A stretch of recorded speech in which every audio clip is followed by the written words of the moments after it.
What up guys, it's Rambo Adventures. I'm back with another video, and this time it's the Lowrider S.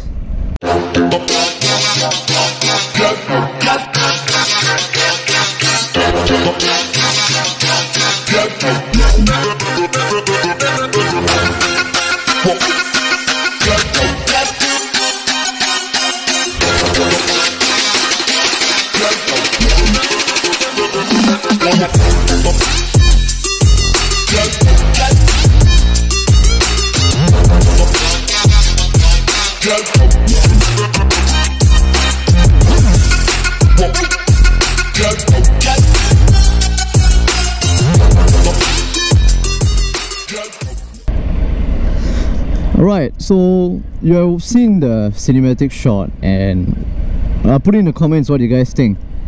So I got the blacked out version, which is probably the standard version for the Lowrider S. Now the Lowrider S is actually a Dyna. I mean, it's from a Dyna platform. So now it's a soft tail platform, so the only difference is the dual shock. That's about it. So for this test ride, it's going to be a little short because I don't have a very long route to go, so I'm going to go in quickly through the details. Alright, so the cost of this bike is $49,500, so that's the machine price. So we can just put it as 50. It is actually more expensive than the Fat Bob. And does it justify the cost? Well, it depends. So it's a very club style look, meaning it's mid controls, it's got this raised handlebar. The seat is much lower than I expected it to be. So what it makes me feel is like I'm sitting in the bike, if you get what I mean. Because you're quite low, then the tank and the handlebar comes up, and my feet is quite high because it's mid control. So my leg isn't really exactly straight, it's sort of going up a bit towards my knee. But in terms of comfort, it's actually super comfortable.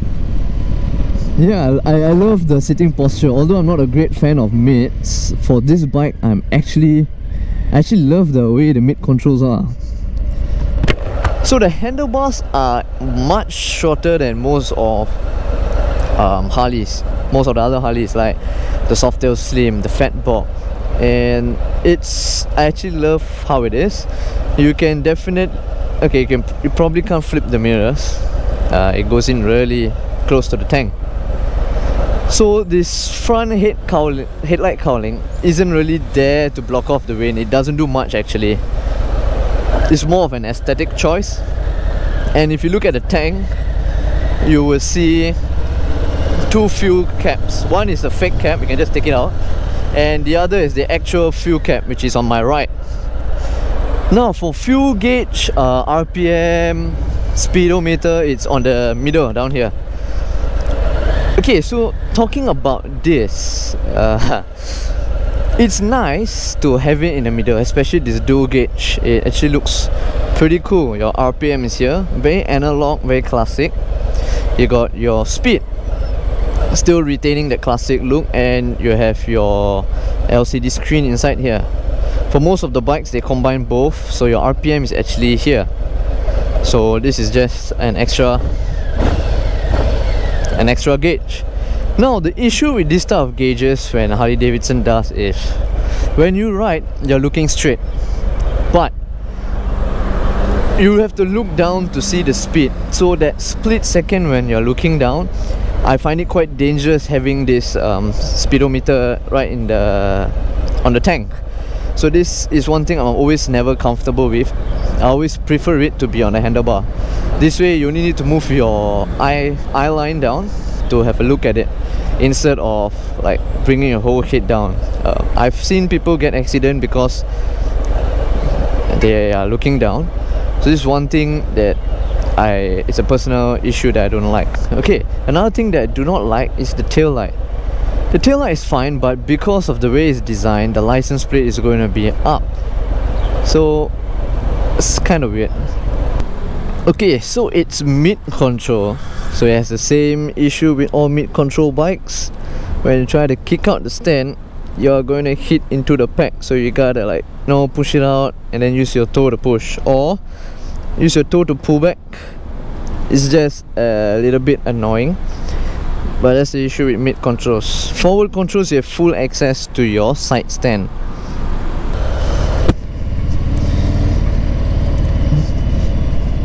Alright, so holy crap. Alright, you turn on this.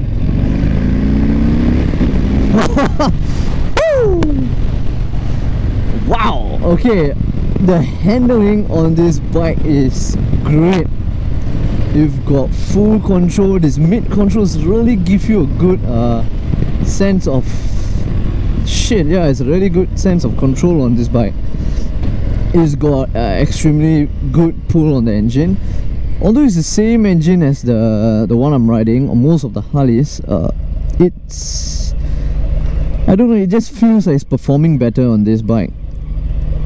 And it's also easier because of its mid control and the way the handlebar is, and your posture. This club style design is quite nice though. Your legs are right out. Yeah, I'm loving it. So it has an inverted fork and dual disc brake. Normally Harley does it for their more performance oriented vehicles. So if you look at the Softail line, on the extreme end of performance, you've got the FXDRS and the Fat Bob. In terms of comfort, you have your Sport Glide and your Heritage. In terms of like design itself and icon, you have the Fat Boy and you have the Softail Slim.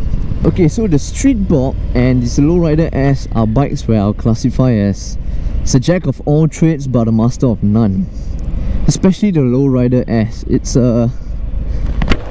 It's what you would say very all-rounder bike. Woohoo! Yeah, so this bike is probably one of the best all-around bike. You can use it for riding around the city. It's really very comfortable. You can lane split. It's not too huge. It doesn't feel cumbersome. It has extremely good control, like really good control. I'm not kidding. I think it really measures up almost on par with the Fat Bob, although the Fat Bob has more lean angle than this. If you want to go touring, you can jack up your handlebars, put out saddlebags and get a bigger windscreen. If you want to go more performance, you could. You just need to touch and play around with the engine, just modify a little bit. If you want it to really be an all-around town kind of bike, you can just put a swing arm back, or maybe a small saddlebag, put some pillion seat, pillion packs, and maybe a backrest for your pillion. And yeah, that's about it. So it's a really good bike. It's a 114 engine, so it's 1868cc. The controls are all the same like how it is on a Harley. And I love the fact that most of this bike is actually powder coated. So what do I mean by powder coating? Like you see the black texture and all this, it runs all along the bike, including the engine, the primary case, the crankcase, everything. So the good thing about that powder coating is it's easy to maintain. Like all you gotta do is just wash it, let it dry, and if you want, just spray over with a silicone spray. So what it does, it really makes it black and it holds that look, and this texture kind of absorbs that silicone, so you feel like a bit oily when you touch it, but it helps protect the paint. Every time. Alright, so I've gone through about most of the stuff. The thing to take note that there is no rear shock adjuster, unlike the Fat Bob and my FXDR. So you can't adjust the suspension. You have to take off your seat to settle that suspension. But it's not really a big issue because most of the time you're the ones that are going to ride. So you can preset it and then just ride. I think the only time you have an issue is if you are suddenly adding a lot of weight. But other than that, I think it's fine. So yeah, I love how blacked out the bike is. Everything's black. The rims are like a bronze color. I'm actually loving this bike. Now let's go to the price. So I previously said it's about 49.5. Let's just say it's about 50k. I feel it doesn't justify because the Fat Bob has everything the Lowrider S has, and on top of that it has pillion packs, pillion seat, and a rear knob adjuster, and it's almost 2k cheaper. Or is it 1k? Well, I'll check this and I'll put it up on the screen. But it is definitely more expensive than the Street Bob, the Softail Slim. It justifies that. But if you compare with the Fat Bob, the Fat Bob has more bang for the buck. However, if you are looking for an all-around town bike, this is a better option than a Fat Bob. The Fat Bob is a bit more performance oriented. You can't really modify it to go touring and all those kind of stuff.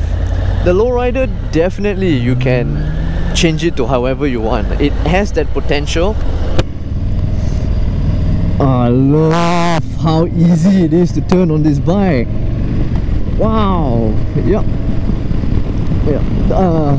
Handling so much. The mid control really does make a difference. But the FXDR and the Fat Bob's mid controls, because that's what gives it more room clearance to do what they call cornering, taking the bends. But this bike, for a normal ride, you can ride it spiritly. You can like relax and ride. You don't have to worry about it scraping anything. So yeah, it is actually a good bike. So let me just pull over and do a walk around.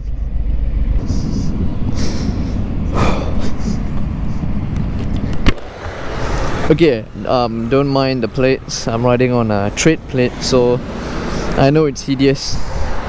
So like I said, this is where your license plate is going to be, and I don't like it's just sticking up. So this is what I don't like about this bike. Pillion seat will be here, your packs where they will be. So yeah, just take a look. The black top version is really nice. The wheelbase is shorter than the breaker on the FXDR, but I mean, it's good. Can add a engine chin guard or spoiler at the bottom, black color, and your bike is done. You don't really need to do anything to this bike, to be honest. Other than that, yeah, that's about it. It's a really nice bike. See what I mean? The black texture, it goes all around the bike, and it actually reduces the amount of heat though. It's not that hot. So yeah, it's a good bike. Can add a swing arm back or saddle back down here. Gosh, it's dirty. Yeah, anyway, it's a test ride bike. Oh well. So I guess I will go for a bit more of a ride. I mean, I'm loving this bike. I'm super happy with this bike, so I will recommend this to someone who has no specific Harley in mind or specific cruiser. If you're just looking for a bike for any day and every day, this is the bike. So with that, I'll end the video. So stay safe and ride safe. Do support my channel. Whenever you guys like, subscribe or share, it helps me a lot because it motivates me to keep putting out content like this. So I'll see you guys soon. Stay safe, alright?